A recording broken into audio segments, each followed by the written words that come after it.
Mikhail since 2010. He was worried about his obligation as an employer as a taxpayer. Each year, he must submit Form E to the IRP with information about the employee's pay.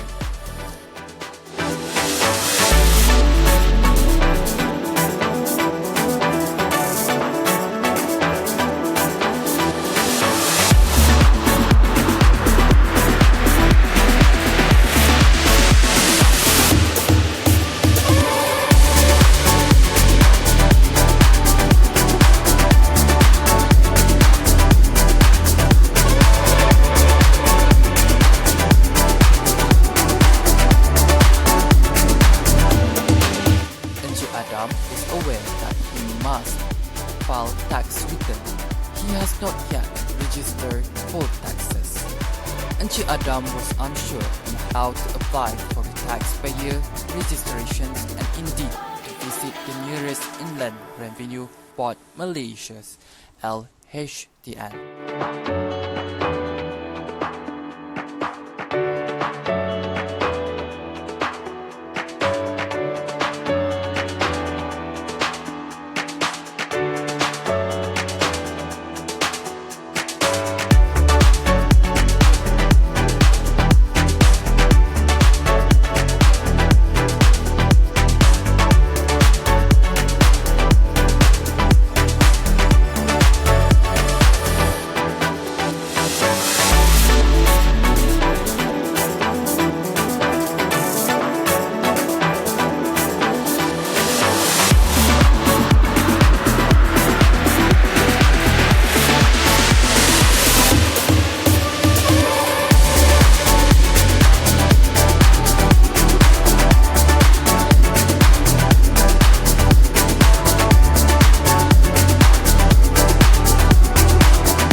One of Encik Mikhail employees, Wan Halina, left the company on 15 May 2022 because of citing a personal health issue.